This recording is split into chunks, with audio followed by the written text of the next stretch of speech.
Xbox On. Welcome to Xbox On, a podcast with one host about one console, Xbox. I'm said host Jesse DeRosa, and on today's episode, we'll be talking about the latest Xbox news for the week of March 6, 2025, including Tony Hawk's Pro Skater 3 and 4 has officially been announced, Monster Hunter Wilds is breaking player count records, let's discuss where the best breakfast can be found, and more.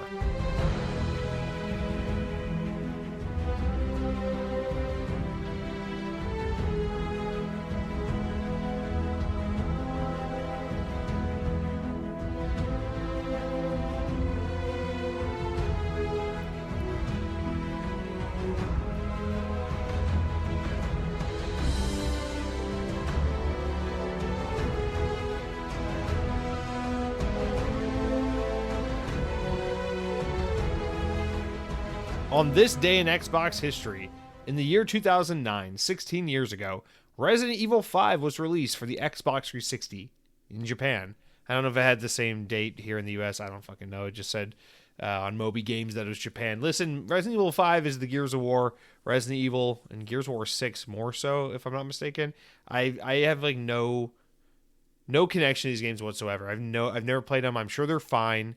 I don't have any beef with them. I know they were controversial, and then there's like some like retroactive love for them. I don't care. It's fine. I just I never think about these when I think of Resident Evil. I always think about the newer ones, the older ones, and these are kind of like those awkward teenage years for Resident Evil that you just kind of not think you don't think about. But I'm sure they'll get remade probably in the next couple of years, so these might be coming back around again soon. Who knows? 16 years is pretty old, man. Maybe they could have a Resident Evil 5 remake in celebration of its 20th anniversary. Wouldn't put it past Capcom. Guys, welcome to Xbox On Podcast, the only Xbox On podcast that I host. Tim R. writes in and says, is it Thursday yet? Holy cow, it's been a long week. Well, if you're listening to this on Thursday, then yes, indeed it is Thursday. Have no fear. Jesse is here. That's a really weird thing to say because, I don't know, the Xbox On Podcast, listen, it's no car talk, okay? It's no, what's a big podcast that everyone could know that I'd be like, oh yeah, I like that show. It's no true crime. I don't know why the fuck I'm saying that. Anyway, Tim R, thank you. Thank you for the hype. Thank you for being here. It is Thursday. It's episode 301. We're back. We're here. And to start off this very Xbox-centric podcast, I wanted to kick us off with an update from last week. Bobby Bill, not to be confused with Bobby Hill, writes in and says, go to Monster Jam. Have a great time. Enjoy life. Well, Bobby Bill, I'm here to report back from last week when I said I really wanted to go to Monster Jam. I keep putting it off every year. I keep saying I'm going to go, and then I don't go. And this year, I just really want to go. Well, I made the executive decision on Thursday, Friday night. I was like, fuck it, we're going to Monster Jam. I'm not doing this again. I'm not going to skip it again. And I got onto the Ticketmaster app, which I, for some reason, have on my phone. And I pulled up the tickets, and I said, you know what? This is even cheaper than I thought. There are $25, there are $30 seats. This is pretty good. 2 people for $50-$60. I can do this. So I get my tickets in my shopping cart. I'm like, all right, here comes the whole, because remember the fiasco was the parking thing. I'm like, oh, the whole parking thing. I'm like, you know what? $30 tickets, just suck it up, pay the $30 parking, whatever. $90 out the door for 2 people in parking. Let's go. Oh yeah, plus taxes and fees. Taxes and fees bring the total up to $135. Nope. I just shut the app off. My girlfriend's like, so are we going to Monster Jam? Do you want to go? And I'm like, nope. $135 after taxes and fees. Fuck Ticketmaster. Dude, are you kidding me? Like, I bought a lot of tickets in my life. I used to go to a lot of concerts. When I was a stupid, tiny-brained adolescent child, I used to go to concerts almost on a weekly basis. So I've purchased many a ticket in my lifetime from Ticketmaster. So I'm no stranger to the $4, the $7, the $8 ticket fee here and there. It's gotten out of control. I don't know how much the ticket fees were, but it brought the total up to like $130. It's not okay. So again, on principle, it's just like how I had to overcome the parking hurdle. I'm like, I can't justify going to an event where you're telling me it will cost $60 for 2 people to go to this event. But in order to go, you have to pay $125, $130. It's like, why am I paying more than double the cost of the tickets to go to this stupid fucking event? This is insane. So again, it's the same thing with sporting events and concerts. I can't do it anymore because the tickets are just insane. The fees are just insane. And I refuse. Listen, here's the thing. It's a principled matter. I know it's like, Jesse, you're not going to change the world by taking a stance on this. I know. But I can choose not to allow myself to get fucked in the ass because greedy corporations make moves like this and consumers feel like they have no power and they just go, oh, well, okay, you just got to deal with it. Can't beat them, join them. It's just is what it is. Listen, I'm putting my foot down. If I have to make a sacrifice, going to Monster Jam, going to see fucking Mayday Parade for the 400th time live in concert, whatever. If that's what I got to give up in order to be like, no, enough is enough. I'm not playing this fucking game. Then so be it. I'm not going to pay $120, $130 for something that is supposed to cost 20, 40, 50, 60 bucks. It's insane. Absolutely insane. Now, that being said, Hot Wheels in the past few years has started doing their own version of Monster Jam. It's like the Hot Wheels Monster Truck Glow Party or something like that. It's probably aimed at younger kids than Monster Jam. Monster Jam is very like family oriented. This seems very like young kid oriented, but I don't know. I'm an idiot. You know me, guys. You know I'm staring at Thomas the Tank Engine toys when I'm at Target in the kids aisle. So who knows? Maybe not put it past me. I'm looking at it. I'm like, maybe I'll go to this one because parking is free at the venue it's at, and tickets can be purchased through not Ticketmaster. So I'm like, very much I might be going to this in May. Still get to see some monster trucks. Don't gotta support Ticketmaster. Free parking. Let's fucking go, baby. So no, I didn't go to Monster Jam. I know that was the plan, and I appreciate those of you that wrote in about it because I asked you guys, give me your feedback, weigh in on the matter. And then I had to not look at my phone because a couple people I follow on Instagram that I know locally that I know here did go to Monster Jam, and I'm seeing their fucking Instagram stories. I'm like, God dang it, you saw the monster trucks go vroom. But it's okay. I had a good weekend, and we'll get into that with what I've been playing. But guys, I'm happy to be here with you all to sit down and talk about Tony Hawk, Tonith Hawk, if you're from the UK, where they call Tony Tonith. I think that's the proper English term or name for Tony, not Anthony. Anthony is Italian, of course. Tony is American, and Tonith is the proper British version of Tony. But you guys, we got to start out this week with notable game releases. There are a couple things hitting Game Pass this week that are moderately notable, but really the biggest game happening this week, the one that you want to pay attention to if you're a true gamer who wants your gamer cred to go up quite a bit, honestly, is Split Fiction, which is the new game from Hazelight, the team led by Joseph Farah. That's the fuck the Oscars guy from the Game Awards. That's buddy with Jeff Keighley, and he's always there every year at the Game Awards, and people like him, and he's endearing. He's the film director turned game director guy. This game looks really good. Listen, I know It Takes Two was like a beloved game. I do want to play It Takes Two. It's so far in the backlog, it's not going to happen. But his game before that, A Way Out, I was like, it's a cool concept, but I don't really care. This game's really got me. I feel like every time this team makes a game, they get me a little more and more. I'm like, that's really a game I'd be interested in. So Split Fiction, I really should bite the bullet on this because I think my girlfriend and I could enjoy playing this together. But it's much like the previous games that Hazelight has made. It's very much a cooperative action adventure, like platformy, puzzly kind of experience where you have to work together in order to get through it. But it's so cool because like the premise, you probably saw it at the Game Awards when it was announced a few months back, is that it's these two girls. One of them, they're both writers. One of them writes in fantasy and one of them writes in sci-fi. And like each level alternates between like their different writing styles and their imaginations. And you play through these worlds that they've crafted. So it'll be like a sci-fi level and then a fucking fantasy level. It's like here's dragons and here's cyberpunk. And it just flips back and forth. And it's got really cool looking level design and fun platforming, and just it looks like a really fun game. And to no surprise, much like the previous outings from this team, this game's getting stellar reviews, so it does seem like it's quite liked. A unique, fun game, and I gotta be honestly, for $45-$50, it's not a bad deal. So if you're a Game Pass subscriber, I think you get it for $45. And I think this is one of those games where you buy it once and then you can get a digital copy to send to a friend, so that if you and a friend want to go in on it, you only gotta like split it halvesies, $25 a person. Not a bad deal. So Split Fiction is out this week. It looks pretty good. I definitely want to get to that. I feel like that's a game like when it's on Game Pass or EA Play, I'll play that with my girlfriend. It's definitely not in the cards right now because I've got like 5 other games on my plate, but very much an interesting looking new release. Guys, it's time for the appetizers. Listen, you just parked in the parking lot. You got out of your car. You went up to the restaurant. You opened up the door, and some other asshole who was about to leave shoved their way out the door before you could even allow the rest of your party to enter. It's okay. It's okay. Hold the door for them. They won't say thank you, but that's not why you do it. You do it because it's the right thing, not because they're going to say thank you. So you hold the door, you walk in, and the host says, "What?" Because they're a teenager and they don't want to be there. And you say, how long is a little party for two? And they go, party for two? Okay, right this way. And then they seat you by the bar, and you're like, God damn, I really wanted a booth. But they sit you by the bar because two tops always get snubbed and get the shitty tables. And big families, big six tops and more. Oh, they get the nice tables. They always do. But you get sat down, and now here we are. Servers come out with some menus. You've looked it over. You already know what you want to start with. It's time for the appetizers. The mildly amusing stories. The amuse-bouche. The fucking chips and queso of the Xbox On podcast, where we go into the stuff it's yummy. It's a great way to get things started. Oh, but it's not the main attraction, so just you wait. Guys, Gears of War Collection and Gears of War E-Day. Let's have an update on that. So this is from Pure Xbox. A couple stories we're going to pull up the top from PureXbox.com.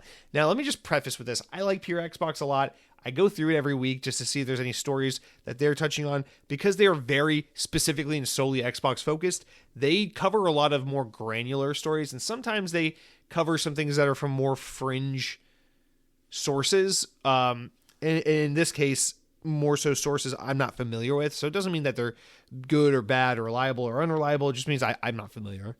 So just grain of salt that, the next two stories we're going to talk about are, like grain of salt kind of stories. I just don't know much about the track record of these leakers and people talking.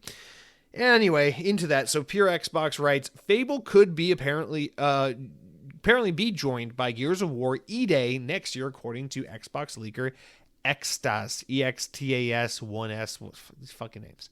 In an update, the insider claims that Gears of War E-Day is currently targeting a 2026 release window for Xbox platforms, but also notes how it could be shifted across to this year if it's done in time. Additionally, this same source claimed that rumored Gears of War collection featuring older entries of the games, probably 1, 2, and 3 or 1, 2, and 3 in Judgment, could finally be getting a reveal at the Xbox Game Showcase this summer, followed by a potential release later in the year. Once again, it's also believed that a particular collection will be launching on PS5 alongside Xbox and PC, and hopefully Switch 2 as well. But here is a rough translation from Spanish, where Extas had to what he had to say on YouTube. He says the following: what my sources tell me is that Gears of War E-Day is increasingly far from having a possibility of being released in 25. It seems every cloud has a silver lining, though, because according to the reports and according to what I'm receiving, in 2025, we will indeed have a Gears of War game. It has always been very difficult for me to confirm this, but in seeing what we do have a Gears of War on the way, it's in the form of the collection. It's weird translation. It's kind of rough. If everything continues according to plan, at least the plan of today, which means that things could go wrong, is that the collection will be announced at the Xbox Game Showcase and then released later in the same year. So basically, the way I would see them doing this is probably like summer, June rolls around, Xbox Summer Showcase, announce Gears of War collection, show Gears E-Day gameplay, and then be like Gears of War E-Day 2026, Gears of War collection this fall. And that way you can re-release 1, 2, and 3 in a remaster collection. Xbox fans can get reacquainted with it. PlayStation fans can get access to these games for the first time. People will be super high on Gears of War. It'll be a big moment, like how Master Chief Collection, kind of was the previous year lead up to Halo 5, and then people get all hyped on it. It's all Gears is back, can't wait for next year, and then next year Gears E-Day. And really the best way to do that would be do Gears of War collection on Xbox, PlayStation, Switch, PC, and then next year do Gears E-Day only on Xbox, only on PC, as a way of being like, hey, PlayStation players, remember how nice it was to play those Gears of War games last year? Come on over to Game Pass and Xbox to get the next game in the series. But they won't do that. They'll just put it on PlayStation. Anyway, this sounds believable just because, well, first of all, as far as Gears E-Day goes, I know people keep saying it could come out this year. I don't believe it. I never believed it. In fact, when they announced that game, I was like, that's a 2028 game right there. So just the idea that a lot of other sources also suggest we could be getting it in 2026, to me, is pretty surprising and pretty soon. So yeah, I think 2025 is out of the question for E-Day. But, 2026, that's not bad. That plus Fable right there, you already have a massive two heavy hitters for 2026, and that's not even counting Call of Duty. So, 2025 so far a really strong year for Xbox. 2026 is already starting to build quite a slate. Maybe they get some State of Decay 3 in there as well, or where the fuck is Perfect Dark? Is that game ever happening? I mean, dude, the heavy hitting slate it doesn't end for Xbox. It just keeps going. Then maybe the next year you get Clockwork Revolution. That'd be nice. But anyway, Gears of War collection. I mean, this has been long rumored for so long. I mean, if we're finally gonna get it, I think this would be a great year. This fall, aside from Call of Duty, is kind of a softer time for Xbox. And when you don't want to, not Gears of War, Grand Theft Auto is already going to take so much attention. You might as well have something kind of like relatively affordable but exciting, and something with a good name behind it, something nostalgic, something fun, definitely capture an audience. I feel like a Gears collection could be very much so that product. So I like the idea of this. This sounds nice on paper. Whether or not it comes to fruition and pans out in this way, I don't know. I've never heard of this guy, this Xtos guy, but hey, let's see. Let's wait till June. Let's give this guy a chance to be credible. Let's see how it plays out. So that's our first one. The second one here from Pure Xbox is that according to fresh data, and this is like real grain of salt stuff because it's like rough numbers, but according to fresh data from MindGame, Xbox's Avowed is about to reach 6 million players across Game Pass and on traditional sales from Xbox and PC. Sources also stack this up against recent Xbox releases of Black Ops 6 and Indiana Jones, which reached 26.2 million and 4 million players, respectively, in their first months on market.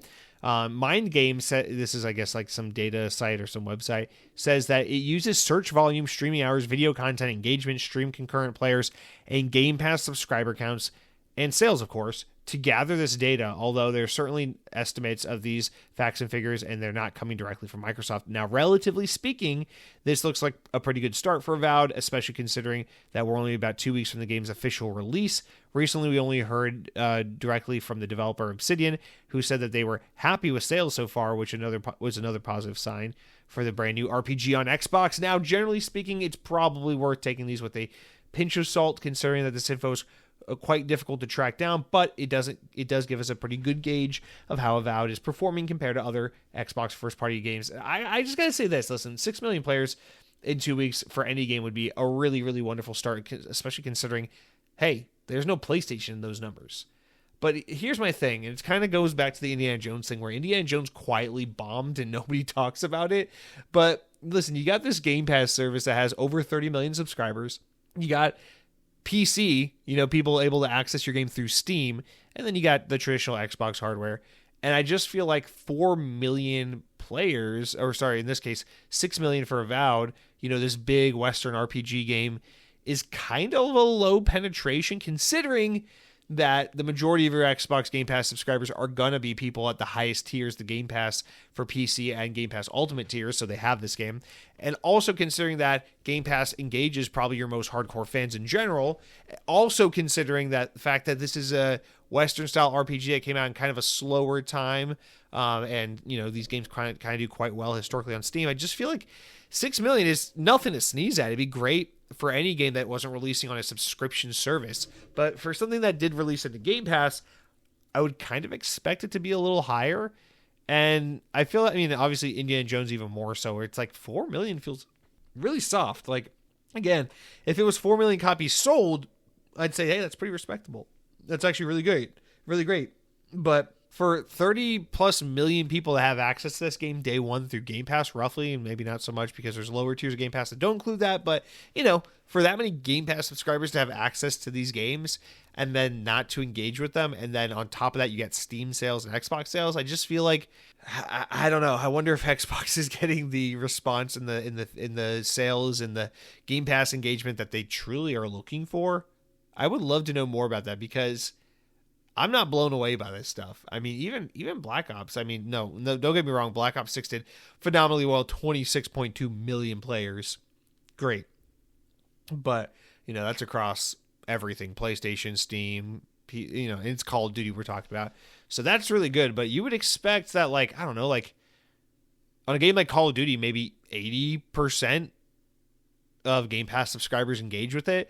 And on a game like Avowed, you'd want to get at least, 40% of your subscribers engaging with something like Avowed. But, judging by the numbers, 6 million, it just doesn't seem like that's the case, because Avowed's the kind of game that's probably one of its strongest platforms is PC, Steam. I'm sure a lot of people purchase this game through Steam.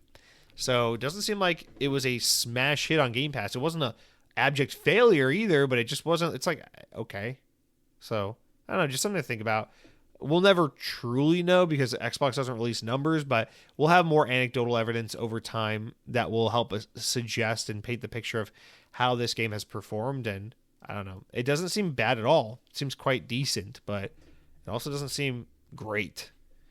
All right, let's get into some more concrete stuff. So we head on over to VGC.com, where we're talking about the BAFTA Awards, where Xbox's Senua's Saga Hellblade 2 is the most nominated game this year for the BAFTA Game Awards, following the PlayStation game Astrobot and the Chinese Rooms developed Still Wakes the Deep. Ninja Theory developed Hellblade has received 11 nominations following Astrobot and Still Wakes the Deep with 8 each. British indie comedy Thank Goodness You're Here is another big winner with 7 total nominations, followed by Black Myth Wukong and Helldivers 2. Animal Well, Balatro, Call of Duty Black Ops 6, Lego Horizon Adventures all had a handful of nominations as well, but Hellblade 2 took the cake. The winners will be announced on the 21st of March at the BAFTA Game Awards in London. The winners will be announced at the 21st BAFTA Awards on April 8th in London, which will be streamed at 2 p.m. Eastern on BAFTA's YouTube and Twitch pages. Now, I couldn't find the 11th award, but I could find 10 of them. And the categories for which Hellblade were nominated are Animation, Artistic Achievement, Audio Achievement, British Game, Game Beyond Entertainment, Music, Narrative, Performance in Leading Role, Performance in Supporting Role, and Technical Achievement, which are pretty great. Now, the BAFTA Awards, this is like the Game Awards, but more for like industry people. This is more like the artsy-fartsy, like people in the industry kind of thing. And so a lot of people who work in stuff in the industry, these awards are a little more prestigious than like what you get at the Game Awards, which is more like general audience geared and like kind of like what the conversation around the games are, and not so much like what the snooty up your butt like people behind the scenes feel like about it. So this is pretty great. You know, Hellblade 2 is one of those, it could be seen as one of those games where it's like, it's not about the mass market appeal. It's not about selling millions of copies. It's not about winning people over from other platforms to come to Xbox because you got Hellblade 2. It is kind of one of those games where it's like your not indie darling. It's like your Oscar bait, right? It's like it's there because you want to win nominations and get some respect and some awards for the brand and for the company and for the, you know, it's a good look for Xbox to have a game like this under their belt. And in that regard, this is Hellblade 2 for the first time kind of being a success in some regard. And so it's good to see that. It's good to see this game get some decent respect, because I mean, I for one will say I actually liked Hellblade 2 more than the original Hellblade, and I actually liked the game overall more than I thought I would. Although that being said, I still don't think this game was phenomenal by any stretch of the imagination. I did think it was quite impressive and quite beautiful, and it's good to see it get some love and respect. So shout out for that. We'll see how those awards pan out next month, of course. But speaking of games that are getting people hyped and that are making big waves, Monster Hunter Wilds is now the fastest selling Capcom game in history. The game, which was released on PC and Xbox last Friday, has sold more than 8 million copies in 3 days. This is what I'm talking about. A game that's not on Game Pass, a game you can only purchase. It's on Xbox, PlayStation, and PC. 8 million copies sold in 3 days. That's a success. Now imagine if this game was on Game Pass, you know? Now, obviously, it's unfair to compare this to Avowed, with Monster Hunter being a known quantity, a known IP, and a very beloved game. But, like, that's some impressive shit. 8 million units in 3 days, which Capcom says eclipses any previous release for the company. The previous entry in the series, Monster Hunter World, is currently the best-selling Capcom game ever made. As of January, the game has sold 28.1 million copies, meaning that during its opening weekend, Monster Hunter Wilds has managed to clear more than a quarter of Monster Hunter World's lifetime sales. In a statement confirming the news, Capcom said following the game's announcement, Capcom promoted the appeal of Monster Hunter Wilds to a broad audience worldwide, exhibiting the title global video game events and holding an online open beta test to give many players a chance to try it, while also providing updates on the game and information via the online events such as Monster Hunter Wild Showcase. As a result, these continuous global initiatives, Monster Hunter Wilds has evoked massive excitement and achieved sales of 8 million units across 3 days, the fastest ever for a game in Capcom's history. Capcom remains firmly committed to satisfying the experience of all users by leveraging its industry-leading game development tech capabilities in order to create highly entertaining gameplay experiences. This news of Monster Hunter Wilds having been well received by players and critics, earning scores of 90 or on console and 88 on PC on review aggregate Metacritic. VGC's 5-star Monster Hunter Wilds review. That was supposed to get deleted. My bad. So the game's doing well. It's selling really well. It's reviewing really well. I know there's some technical issues on, I think, the PC version that are getting kind of squished right now that were causing some frustration early on.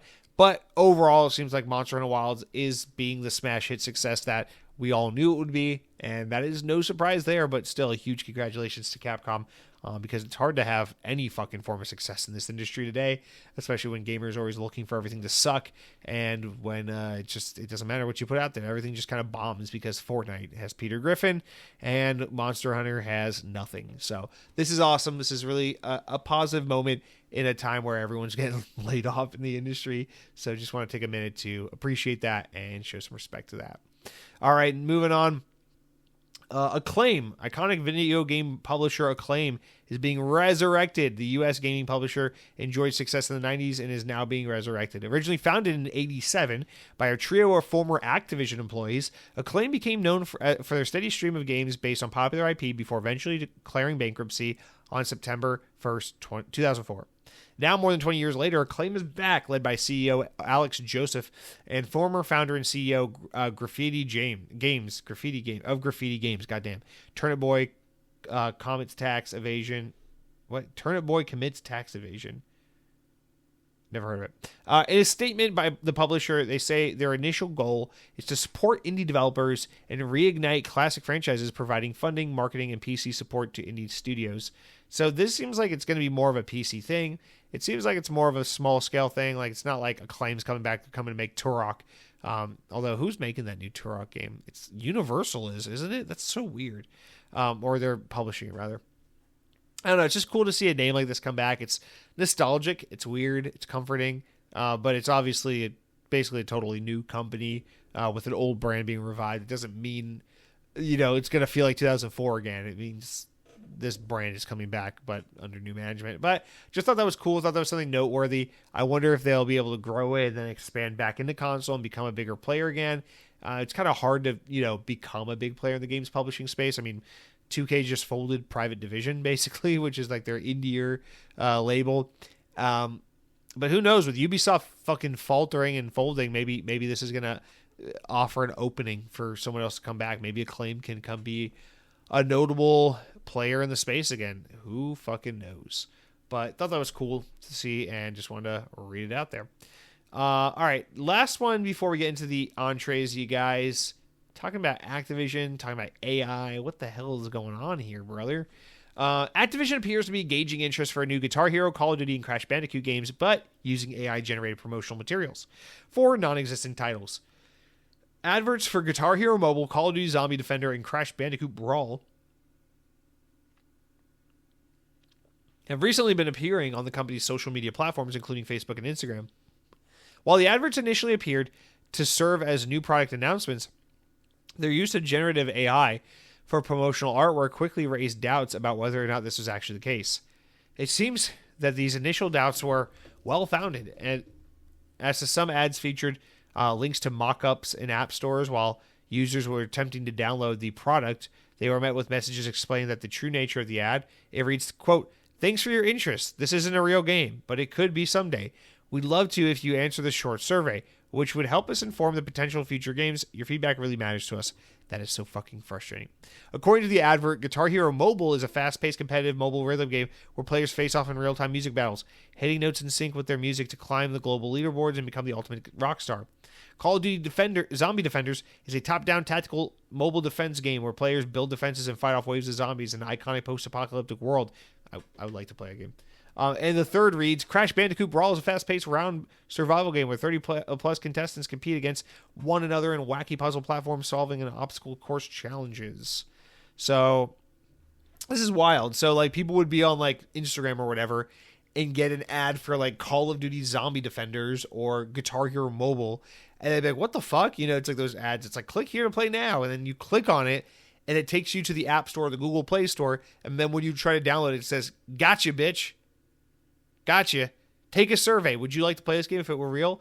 This is the slimiest, scummiest use. I mean, smart. I get it. They're saying they're going to look at engagement because it's authentic and natural. And they're going to go, oh my God, are players interested in this? Although there's a little bit of like a bias or like something that you have to kind of, there's a certain amount of interest that they will get from this, like feedback wise from this experiment that is going to be something you'll have to write off or count for, which is that people are going to be like, what the fuck? I haven't heard of this Guitar Hero Mobile. Guitar Hero's back? Or what the hell is Crash Bandicoot Brawl? I never heard of that. And people are going to click on it out of curiosity and then be like, oh, okay. Yeah, well, I'm not going to play that. So you're going to get this false engagement of people being like curious to learn about it, but not curious to play it. Whereas if these were real games that people knew about that were announced and they existed, people would be less likely to click on it if they weren't interested in playing it but knew of its existence. So I feel like I just want to start off with that. Like, you're not going to get accurate data from this 100%, but it is an overall pretty unique and appealing way to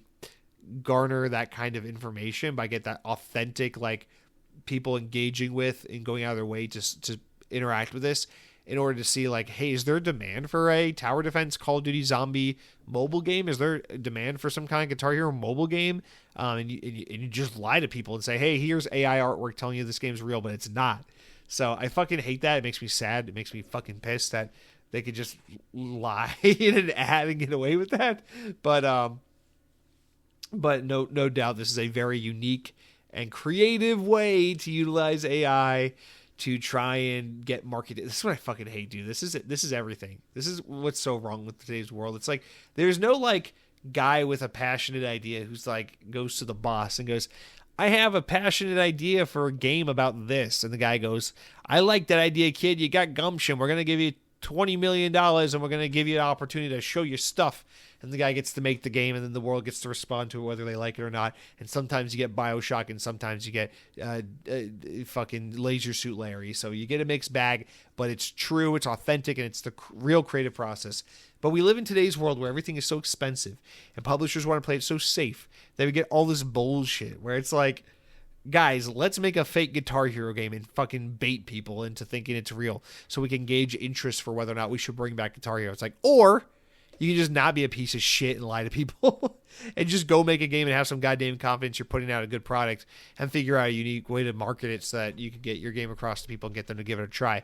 But this is the world we live in. It's where nothing gets greenlit unless corporations are 100% sure that they're going to make money back on it, and where everything has to be focus tested to the point where there is no originality, there is no creativity, there is just assured entertainment with no inspiration to back it up. And that's that looks like what Activision is toying around with when it comes to some of these hypothetical Call of Duty, Guitar Hero, and Crash Bandicoot mobile games. But I'd be lying if I said I'm not. If I said I wasn't interested in these games, I'd be a fucking liar. Because a tower defense Call of Duty Zombies game and a Guitar Hero mobile game, sign me up. I'll download those immediately and at least give them a go. Just because I want Guitar Hero back. Obviously, I want real Guitar Hero back, but I'll take this if it means I can just. If you can lie to me and tell me it's Guitar Hero, let me close my eyes and believe. Yeah, man. AI is just going to be used for such nefarious fucking purposes. I love this shit. I love that this is okay. I love that this is normal. All right, guys, let's wrap up with our appetizers. I'm sick and tired of all this chips and salsa. I need to save room for that steak quesadilla I ordered because we're at fucking Chili's or something. I don't know. But guys, let's talk about the games I've been playing. But before I can tell you about the games I've been playing next, I got to first tell you about what I've been first, next, after this, before that, what I've been eating. Guys, having an aneurysm live on the show. And I'm having an aneurysm because I'm having trouble figuring out what's the appropriate breakfast. So I want to tell you, I had a little, like, maybe it's kind of cute, maybe it's kind of sad, a little moment. So I was talking to my grandmother on the phone earlier this week. She just had her 90th birthday, so that's cool. So, got to call grandma, got to, huge milestone. How you doing? And I'm talking to my grandma, and I don't like the closest, fuzziest relationship with my grandmother, but just because it's like I grew up very far away from her. I wasn't like one of those kids that grew up like, ooh, grandma's coming over for dinner tonight and she's gonna hit me. So it's like I don't have that kind of relationship, but I like my grandma. She's my grandma. So I was like, you know what? 90 years old. I got to get to know you better. I haven't seen grandma in a long time. Let's talk. Let's learn about grandma. So she told me about her birthday, and she goes, well, I went to the diner. My friend took me out for breakfast, and we go to the diner. And I'm like, oh yeah, grandma lives up north where they got like the fucking cold weather and all the Italian people yelling and the bagels thrown in the sidewalks and Spider-Man swinging in the streets and the kids are playing basketball and he saves them from getting hit by a semi-truck. And the kid goes, whoa, how'd you do that? And he said, eat your green vegetables. And he goes, that's what my mom's always saying. I just never actually believed her. And then Spider-Man swings away because it's Spider-Man 2 and it's a really good movie.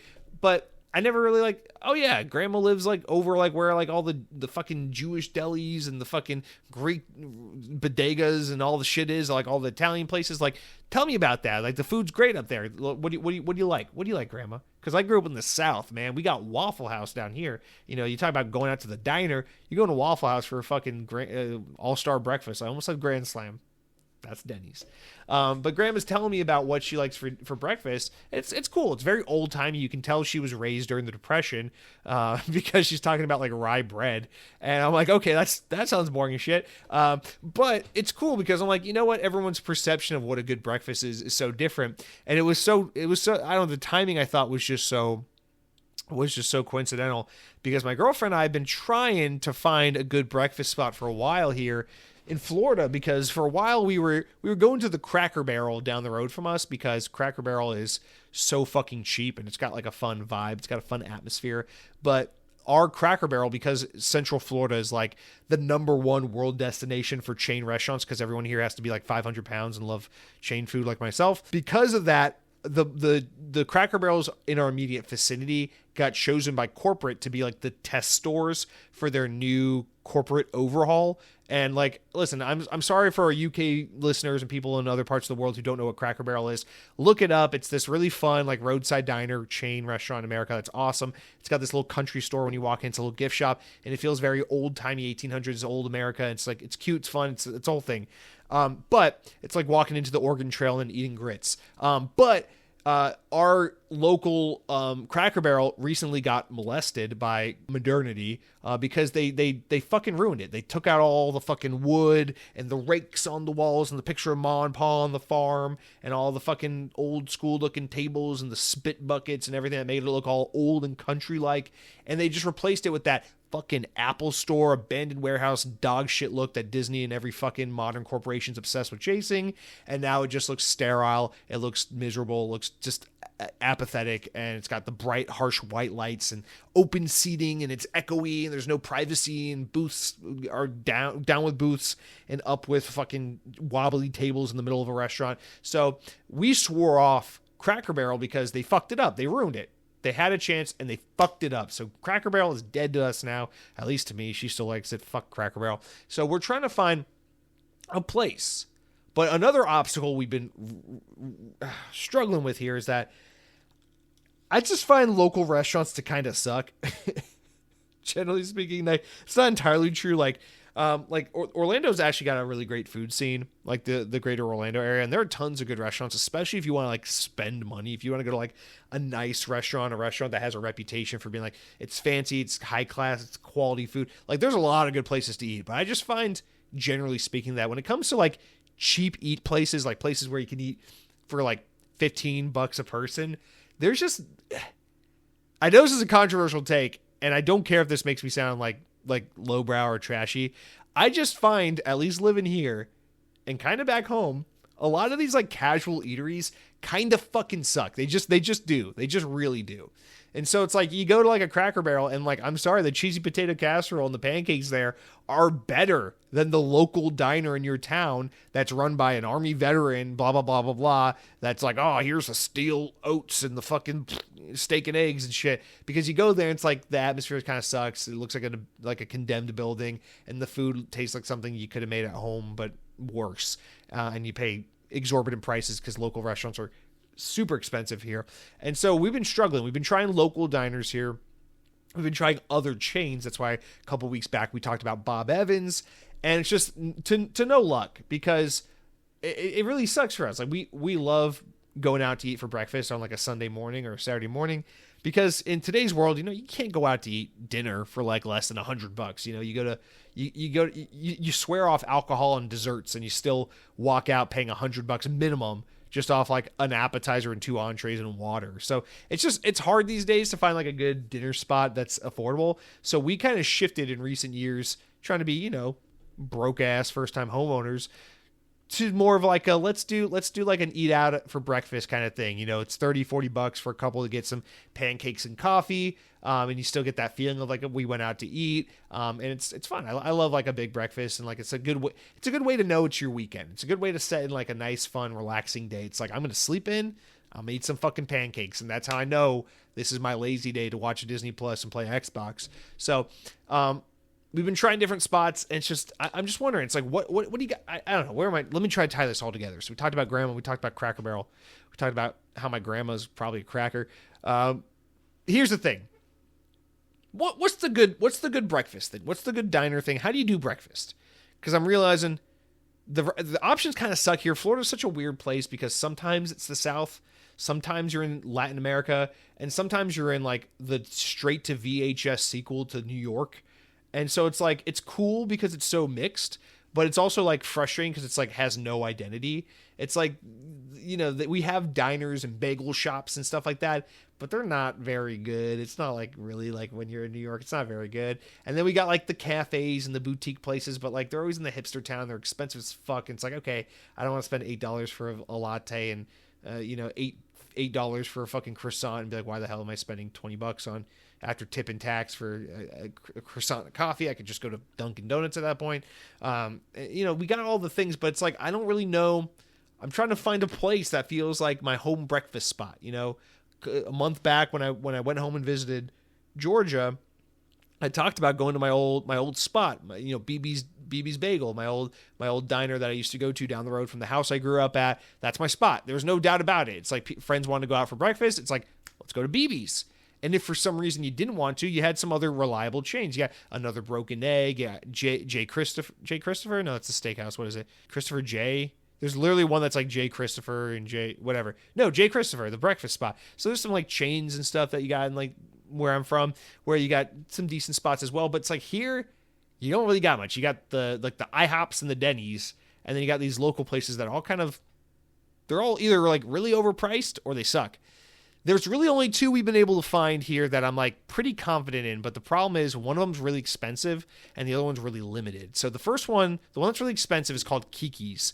Kiki's is like an establishment. Like everyone in the Orlando area knows Kiki's very well. They've expanded like crazy the past 5-8 years or so, many locations now, but it is a local chain in the Orlando market that actually someone told me I think they're expanding out of the state of Florida. So they like much like Chick-fil-A, they might be expanding more broadly in the country. And the thing about Kiki's is great. I like the atmosphere. It has like that early 2000s, late 90s kind of like classy jazz feel to it. The fucking waffles are great. The pancakes are great. The food's great. It's awesome. It's a Central Florida institution, and I'm glad we have it. I think it's wonderful.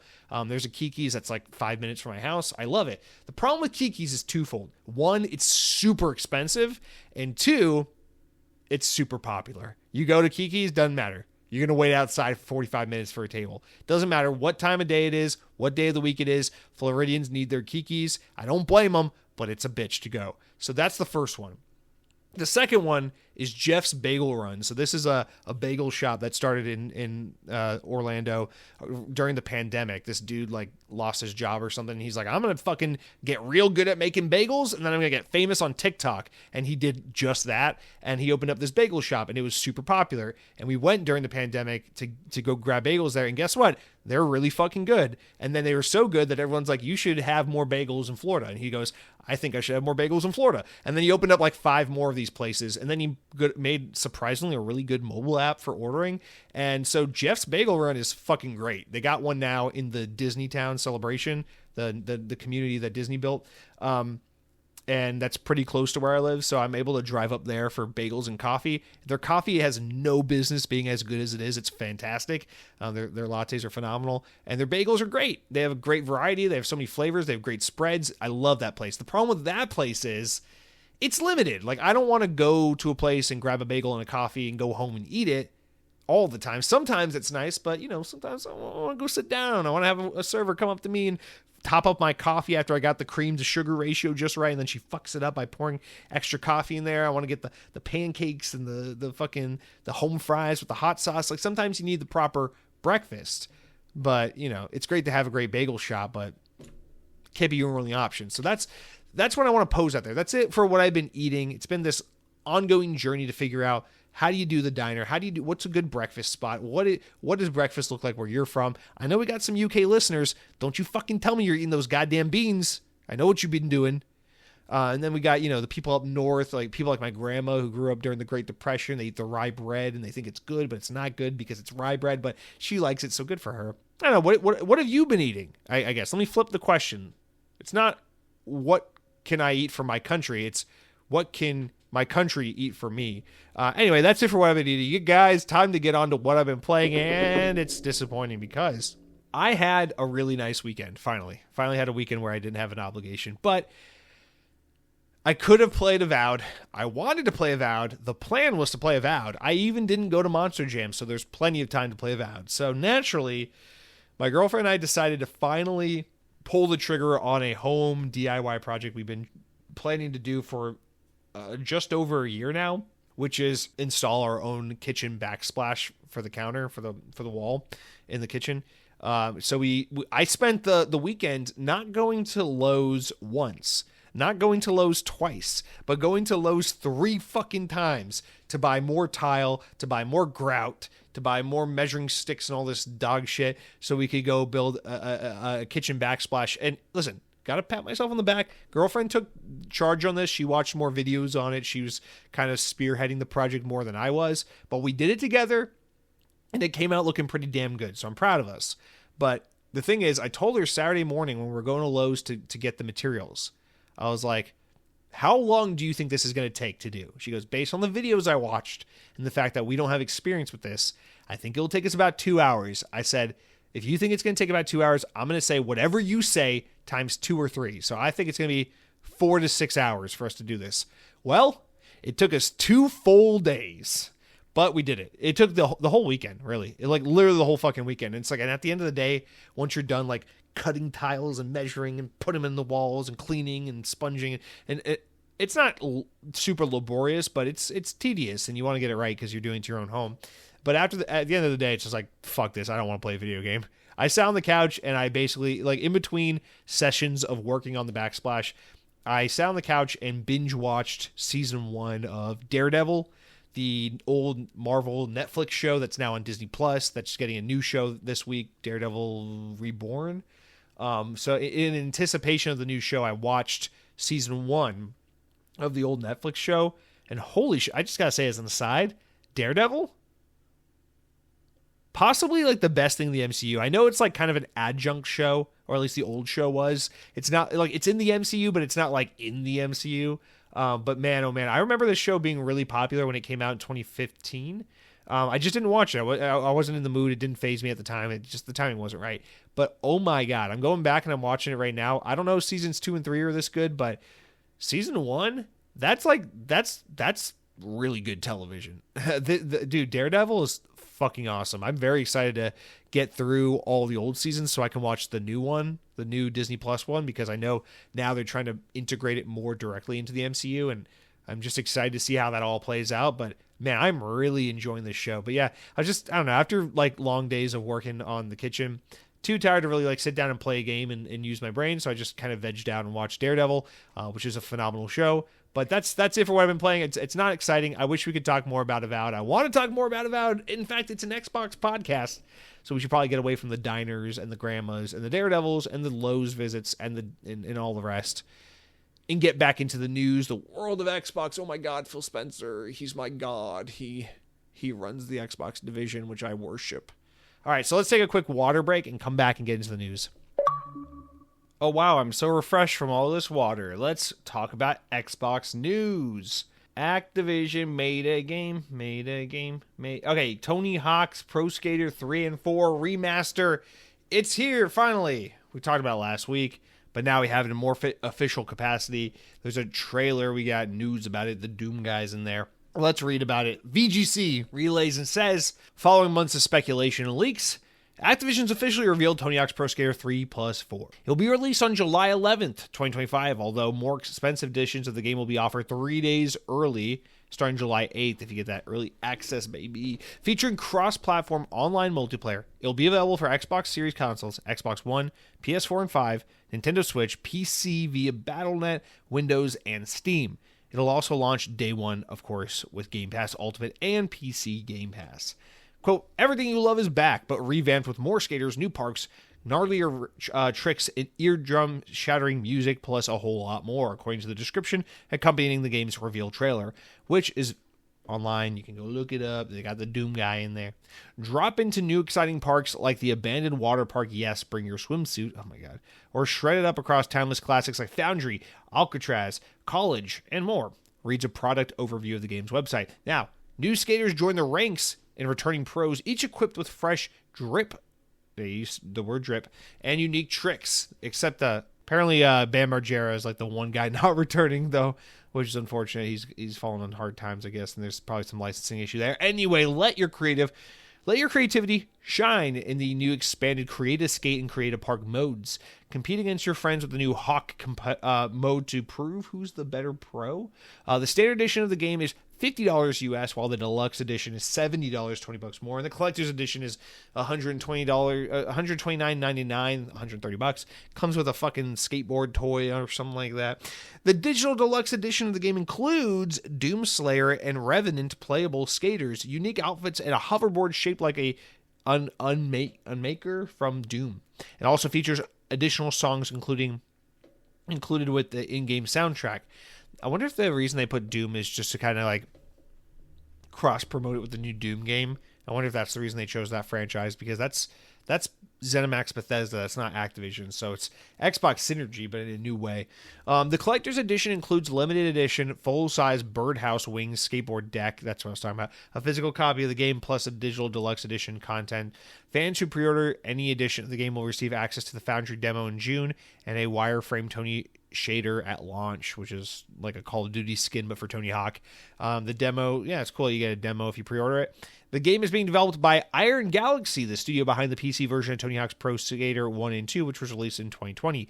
Iron Galaxy also recently worked with Killer Instinct on Rumbleverse, in addition to co-developing the remastered Crash and Spyro trilogy. So, do they got the chops for the job? Probably. It's just different main core developer than the Tony Hawk's Pro Skater 1+2, because that was, I said Neversoft last week. I think it's Vicarious Visions that did that. And then they got morphed into the Diablo team after that. So it's kind of cool this game exists at all. I feel like this is very much Xbox is the reason this exists. And let me elaborate on that. Because you remember when Pro Skater 1 and 2 came out, it was like Activision's like, yeah, it sold millions of copies and people liked it. But there's just more money to make in Call of Duty. That money is just trivial compared to what we can do with Call of Duty and Diablo and some of our heavier hitters. So we're just not going to do Tony Hawk's Pro Skater 3 and 4. And then they folded Vicarious Visions into what am I trying to say? The Blizzard team that does Diablo, and said, fuck you, you're on Diablo bitch work now, and Call of Duty bitch work, and fuck Tony Hawk. And then that was kind of that. But then when Xbox bought Activision, they made it kind of clear. They're like, hey, we want to revisit other stuff. We want to do like a fucking what's it called? Like a what would you call it? Like a Guitar Hero and a Tony Hawk, and maybe even do like a bring back old licensed games like those old Spider-Man games. And they talk about doing that kind of shit. So I don't know if this is something they've been able to do in like the course of a year. If this is something that's been in the works for a little bit longer, or if this is something that's been done since Xbox joined the picture. But, I mean, it makes sense as to why they had to outsource it to a non-Activision-owned team like Iron Galaxy. Shout out to Iron Galaxy. I think their main team is based in Chicago, but they have like 3 or 4 teams, and one of them is based here in Orlando, actually.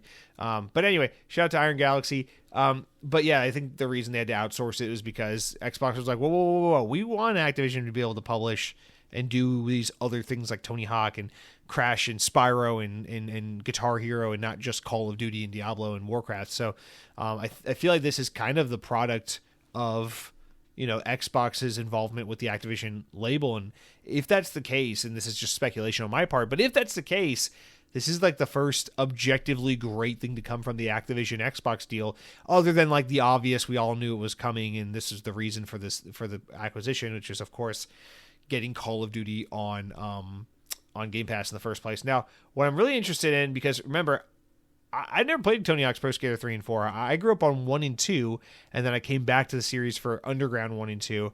So 3 and 4 are pretty foreign to me, but I'm seeing that there is a map that takes place on what appears to be a cruise ship, and that very much makes Daddy happy. That pleases Daddy, so very much looking forward to that. Now, what else is there to say? The game looks good. It looks like Tony Hawk's Pro Skater 1+2, but it's 3 and 4 now, so that's fine. obviously this is exciting. This is fun. This is a good little get for Xbox. This is a nice like summer.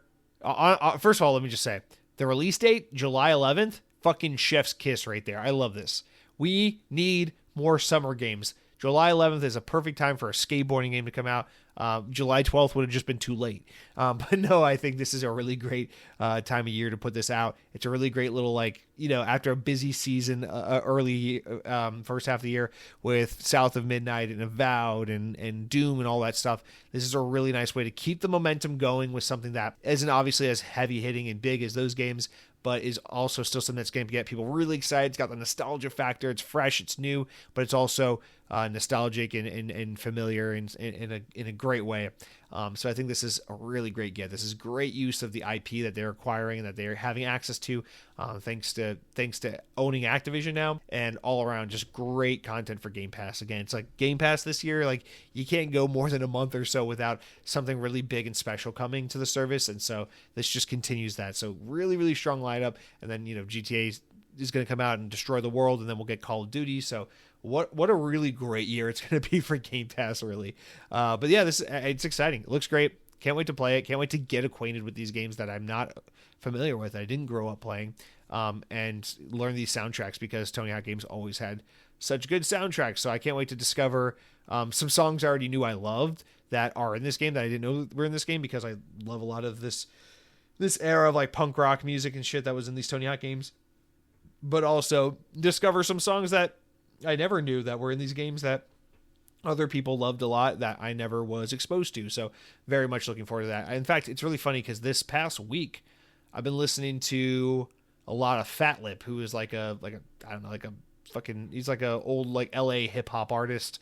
But the only reason I know Fat Lip and ever listened to him in the first place is because I was introduced to him through Tony Hawk's American Wasteland, which is my favorite soundtrack of any video game ever. And yeah, and so it's just I don't know. It's like so much of my music taste can be attributed to like the Tony Hawk games I grew up playing. I mean, just fucking Alkaline Trio and Bad Religion and freaking My Chemical Romance and just Gorilla Biscuit and all these bands I got exposed to by playing, Tony Hawk's Pro Skater and Tony Hawk's Underground and American Wasteland and all these games over throughout my youth. And it's exciting to know that there are some classic games I'm not super familiar with, and now I get to go explore those maps and those songs. And awesome of Xbox and Activision to bring this stuff back from the dead. More of this, and it also gives me hope for what I really, really, truly more than anything want to see, which is Xbox utilize Activision to say,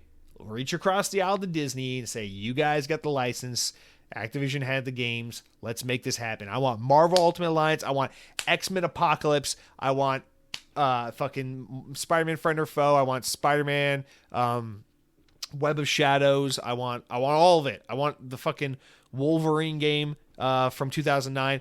Here's the thing, is like I could see it getting kind of tricky when it comes to like the movie games, because like if you want to get like Sam Raimi's Spider-Man 2, the video game, remastered and brought to modern consoles, that might be tricky, because that's based on, yes, Activision published it, Activision's internal team developed it, and Marvel licensed the game out, but it's based on a Columbia Pictures Sony Spider-Man movie, so you might not be able to get like Spider-Man from Sam Raimi, the video game remade, but you could get like Hulk Ultimate Destruction or Ultimate Spider-Man or Spider-Man Friend or Foe or X-Men Apocalypse, stuff like that, because those are just generic or general Marvel licenses. So come on, if you can get some of those games remastered, and then we talk about all the time Transformers, those games, if we can get these old Activision published games relicensed, remastered, and brought forward for modern audiences and modern Xbox hardware so we can preserve these games forever, I mean, dude, that would just,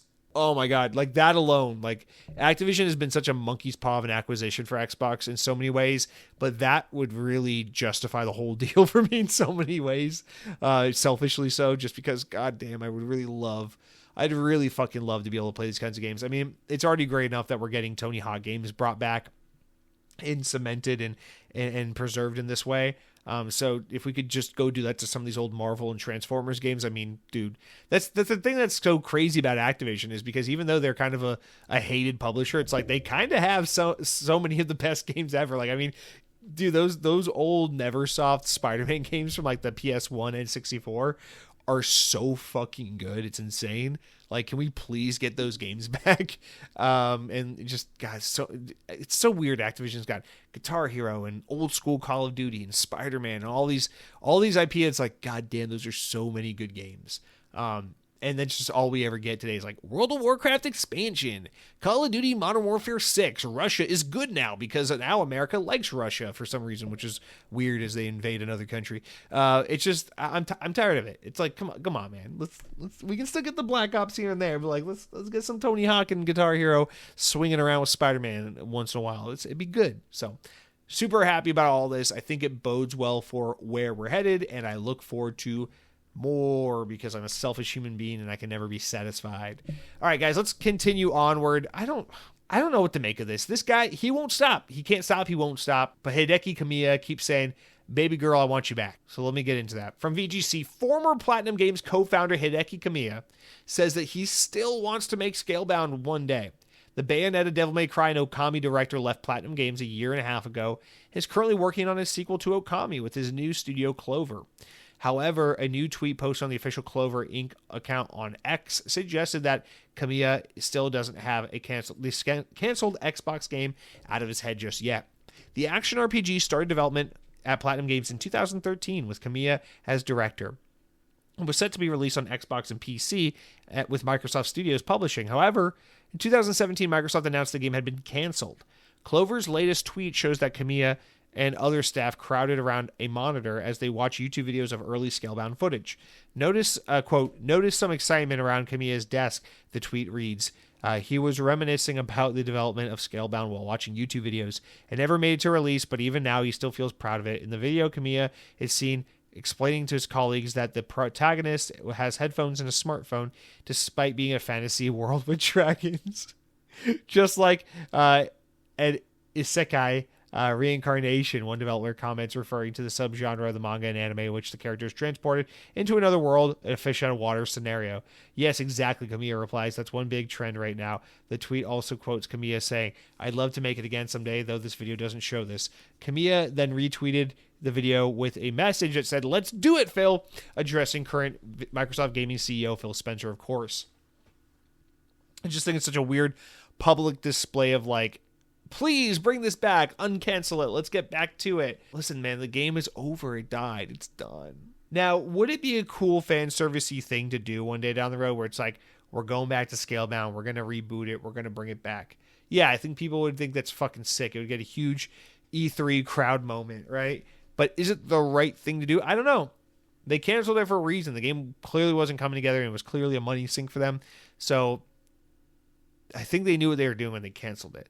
It is sad, obviously. You don't want to see any game get canceled. You want to see every artistic vision be able to get brought to market and not to watch these dreams die on the vine. But it's just weird that Kamiya is always so vocal, especially when right now he's kind of in a good place, dude. People are really hyped about this new Okami game.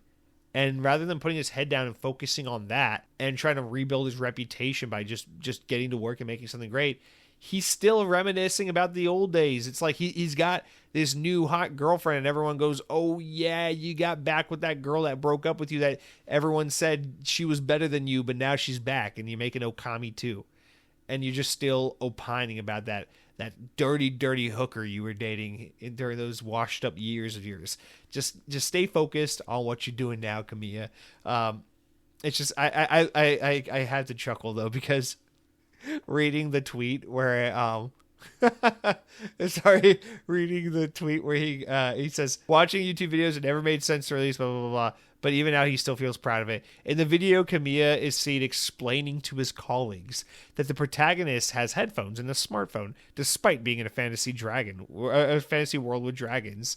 I love that so much. Like these guys are huddled around a computer, and they see like some guy with like a hoodie and headphones on. He's like slashing with a sword, and he's like, "Whoa, what the hell is going on?" He's like changing his Spotify playlist, and he's like fighting dragons. And then Hideki Kamiya is like pointing to the screen, explaining what they're saying. They're like, oh, yes, he has a phone and he's wearing headphones while he fights dragons. It's like, bro. I don't know, there's just something so funny in Japanese about the way that's written. But anyway, dude, Scalebound's never happening. Here's the thing. Move on. Xbox is not committed to Japan the way they like sometimes say they are. Scalebound is not the game Xbox needed. I don't think it would garner the attention. And Kamiya is on to better things and different things. Would it be cool for Scalebound to come back? Yes. I say this as someone who was pretty interested in giving this game a try. But I think we're in this stage now where it's more about the curiosity of what if that game had made it across the finish line, and less so about this game particularly looked really good and we wanted to play this game. I don't think anyone's really torn over Scalebound getting canceled because they wanted Scalebound. They're torn over it because there's that infatuation with projects we knew about that seemed so real, but then got the fucking, I don't know, got the fire extinguisher before they ever made it to market. So I just think it's more of a curiosity and less of like a game that people truly yearn to play. But I don't know, maybe the game was amazing. I doubt it. It got canceled for a reason. Xbox is no, especially back then, they were no strangers to releasing good but not great games. So according to the consensus of the general audience, so for them to have canceled this, there must have been something really truly wrong with it. So they made the decision they had to make. We move on. 2017 was a long time ago at this point. I can't believe that's the truth, but it was 8 years ago. So let's all focus on the here and now. Listen, as Ryan Keyes says in the self-titled record, Yellow Card's 2016 album, he says, try to find some peace in falling out. Try to breathe the air that's here and now. Okay? We don't have to say goodbye, but we can't get lost in time. Don't you understand that, Kamiya? Don't you listen to Yellow Card? Anyway, that's it. Let's wrap up this week's news, guys, with some Game Pass news. We got a couple games coming to the service, leaving the service. Let's get into it. So, coming to Game Pass and available to play right now in the month of March, Monster Train, Galactic Care, and the One Lonely Outpost are all now on Game Pass. Galactic Care is now on Game Pass Standard, so it's been in Game Pass, but these are available now. But coming soon, Enter the Gungeon makes its return. Mullet Mad Jack comes to Game Pass, Ultimate and PC Game Pass. And 33 Immortals comes to Xbox. It's a game preview game, but it's a day one Game Pass game. You might remember Xbox talking about this a couple years ago. During their summer showcase, Phil Spencer's talked quite a bit about this. It's one of those like indie kind of Xbox ID at Xbox games that Xbox has been pretty big on spotlighting. It looks pretty good. It's like up to 33 players, but it's like a roguelike dungeony crawling thing. I don't know, it looks pretty cool, like fun actiony stuff, but nothing I'm really interested in. It's never grabbed my attention. But this comes out on March 18th. It's a day one Game Pass game. It's certainly something worth paying attention to, but I'm looking forward a little later in the month to when Atomfall comes. Oh man, that's what I want. But guys, it's not all rainbows and butterflies. It's because we got games leaving Game Pass, and unfortunately this year we got some really good games leaving Game Pass. So this month, on March 15th, Evil West, Lies of P, No More Heroes 3, Solar Ash, SpongeBob Battle for Bikini Bottom, Yakuza 5, and Yakuza 6 all leave Game Pass. So give them a go while you still got the chance. This is crazy because this is actually 1, 2, 3, 4, 5, 6, 7 games, all but one of which I have either played, beaten, or intend on playing. So Evil West, I love that game. Lies of P, I played, but I didn't stick with it. No More Heroes 3, no. Solar Ash, I played but didn't beat. SpongeBob, played but didn't beat. Yakuza 5 and 6, they're next on the list. I'm working on Yakuza 4 right now. That's the one I started but haven't finished yet. So I guess when I get to Yakuza 5 and 6 finally, I'll probably have to go buy them because they're leaving Game Pass. So I better go finish 4 before that leaves Game Pass. But guys, that is it for our Game Pass updates. That's it. That's everything. Please stop asking me. Please stop saying, Jesse, tell me some updates about Game Pass. Because that's it for all the big news. But we do have the important enough news still. We have stories important enough to make the podcast, just not important enough to warrant their own individual discussions. Doesn't mean we don't love them. Just means they're not the biggest stories of the day. Starting us out, a new trailer for the Gex trilogy confirms that the game is planned to release this summer. With no specific release date yet announced, the trailer shows that it's being published by Limited Run Games, coming out this year, and it will be available for Xbox Series consoles and PC. Contains all 3 games from the original PS1 era. Next up, Peripheral maker CRKD is teaming up with Gibson, the guitar manufacturer, to make a new range of guitar controllers. The CRKD Gibson Les Paul guitar controller range features iconic Les Paul design popular among guitar players. The Les Paul design was previously used for guitar controllers for Guitar Hero 3 and is now returning in a fully licensed form with a new collaboration with CRKD. The controller comes in 2 versions, Encore and Pro editions. The Encore edition comes as a standard strum with fret buttons and will cost $110, with the Xbox version costing $120. I don't know why the Xbox version costs $120, but I gotta be honest, it looks really fucking nice. I have no reason to buy these controllers because Guitar Hero's dead, but I know this is for Fortnite Festival and Rock Band 4 and shit like that. I'm very tempted to buy one of these, even though I absolutely don't need it, just because it looks so good. I just love the look of a Les Paul. Beautiful guitar. Anyway, second time we've talked about Guitar Hero on this podcast, so hopefully we're getting our Spider-Man and Guitar Hero games back. We can only pray and hope, along with Tony Hawk's Underground 1 and Tony Hawk's American Wasteland. So let's just keep holding out. We want Spider-Man games, we want Wolverine games, we want Transformers games, we want Guitar Hero games, we want fucking Tony Hawk games, we want games with guns, we want games with chicks, we want games with guns with chicks. We want it all, Xbox. We're just a bunch of selfish heathens over here. But that's going to do it for all of our news this week, you guys. It's time for the best, final, and only section my mom tunes in for. The comments, the shout-outs, the questions, the YouTube ones. You know, you go over to youtube.com, you click on the Xbox On podcast. Not that one from the UK that comes from the official Xbox. This is the one that I do. The one that I do. Click on Xbox On, click on the latest episode of the podcast, drop a comment on the latest episode of the podcast. Don't go to episode 119 and drop a comment thinking you're being super cute and funny and tongue-in-cheek and that girl from high school is going to notice you now because you made a funny. Not going to happen. Drop a comment on the latest episode of the podcast. I will read it here. As long as you're not a piece of shit, I will read it here. You can be cheeky, you can be judgmental, you can be a little bit of a prick, but don't be a total asswipe, okay? We'll read your comment on here no matter what. Please, write in with some thoughtful question. Use your fucking brain for once. Tell me something I don't know, okay? Cargo Runner writes in and says, 300 episodes, congratulations. Well, thank you, Cargo Runner. After insulting your breakfast choices, I appreciate your kindness and you writing in. Sir, I hope you're having a wonderful day, and I just want to remind you, the reason we're at 300 episodes is because people like you exist. So thank you for participating, for writing in, for supporting the show, for listening. It means the world to me. I hope you have a wonderful week, my guy. Next up, Aaron, or Aaron Z, whatever, writes in, sorry, not the whatever your name, it's your name. Aaron writes in and says, avowed, ew, LMAO. I'll just stick with Skyrim. And normally I wouldn't read that comment because, like, that comment provides no beneficial, I don't know. There is no mental nourishment to be garnered from this comment. There's nothing we can detract. There's no conversation to be had. There's nothing to think about. It's just a mean-spirited comment against avowed. But the reason we read your comment, Aaron Z, is because Silent Rager, Silent Rager, what the fuck is his name? Says, I downloaded it and I saw the character creation screen and then I uninstalled it. So I'm assuming these are some drive-by comments or whatever. That's fine. The reason I'm reading it is because you said you downloaded Avowed, saw the character creation screen and uninstalled it. Well, first of all, how very progressive, how very open-minded of you. Clearly, you have no open-mindedness. You are closed of the mind. You are a closed a mind.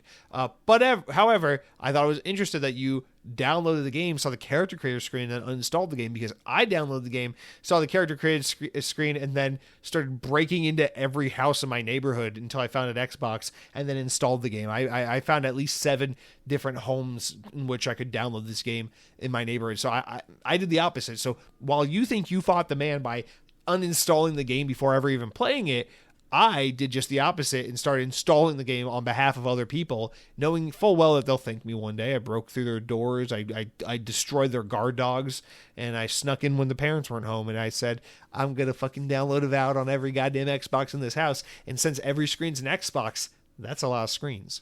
Anyway, this is dumb. This is not funny. Let's move on. Cronky is writing in, and says, Shadow of War was a great game. Came out in 2017. Monolith floundered for 8 years, and they made a game that apparently needed to be restarted in development. I hate that they're being shut down. But this is what we always complain about. Studios just take too long to make games. They should have put out 1 to 2 games within the time since Shadow of War. Studios need to scale down their visions and do better pre-production planning and stop this kind of waste. This is hurting the whole industry. The gamers get less fun and variety because of it. P.S. $50 says that their Game of Thrones game will be a Souls-like. Well, remember that the Game of Thrones game is being made by WB Montreal, so that's the Gotham Knights and Batman Arkham Origins team. But yeah, if the Game of Thrones games is a knockoff Elden Ring, then I'm going to fucking scream, because you know what? Aside from the fact that rhymed, that sounds entirely accurate. That sounds like exactly what they would do with that. I hope they do like Indiana Jones, like when Machine Games could have just made a lazy Uncharted clone and then said, no, we got something better in mind. I hope they do that and they make something different. But you're right. The low-hanging fruit is so there. It's like, wow, you got Game of Thrones? Go make Souls game.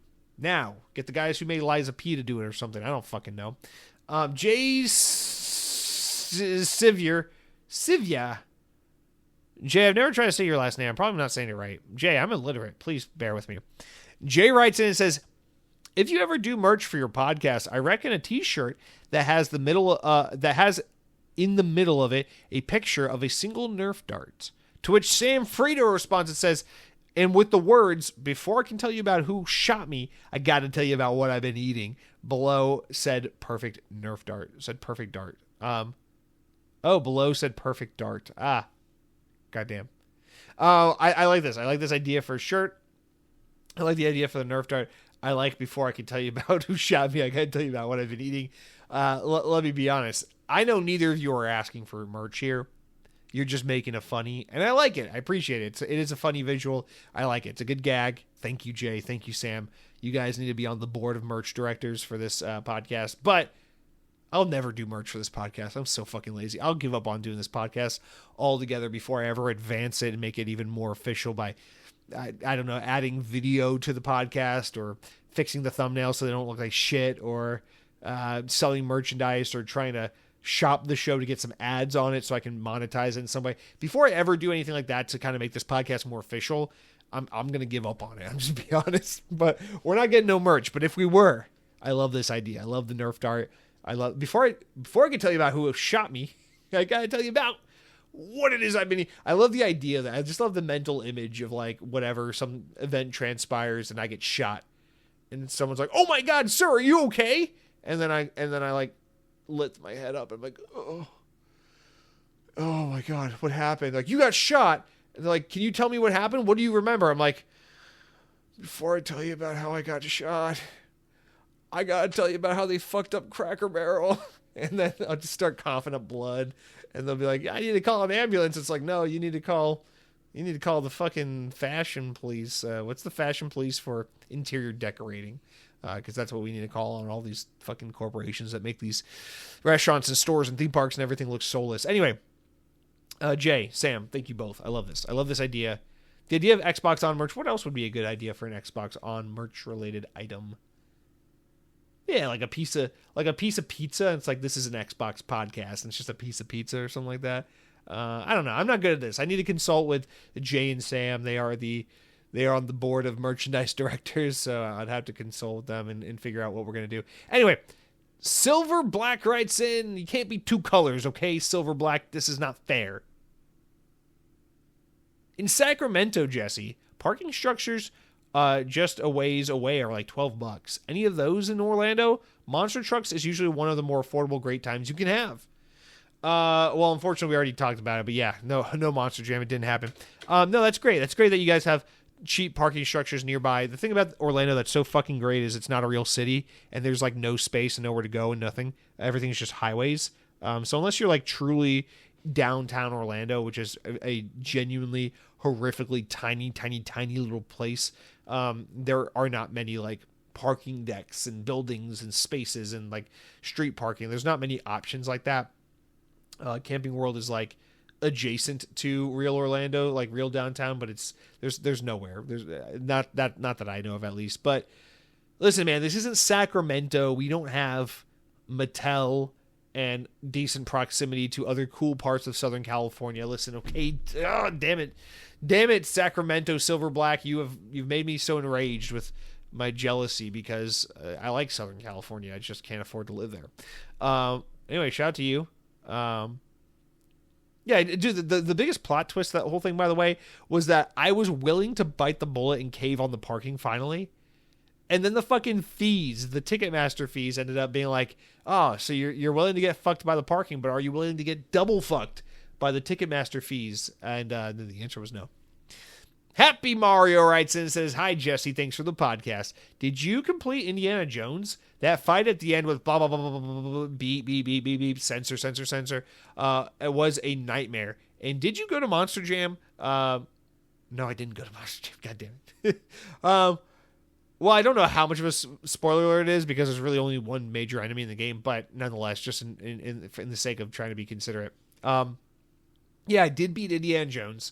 I beat it on one of the easier settings, though, so it wasn't very hard for me, I'll be honest. I do this a lot nowadays, way more than I used to. I used to, like, suck it up, and I'd be like, normal or normal. I used to play games on normal. I'm not very good at video games. I've never been, like, a hard or gruesome guy, whatever. The only games I've ever beaten on hard mode are Halo. I've beaten most Halo games on Legendary.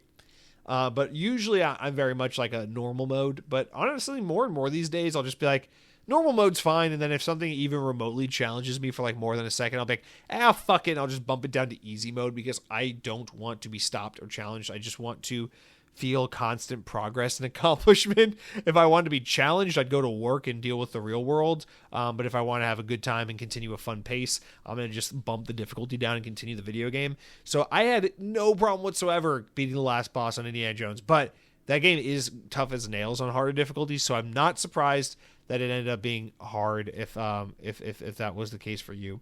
But I hope you get through it because it's a great game and the ending's really strong.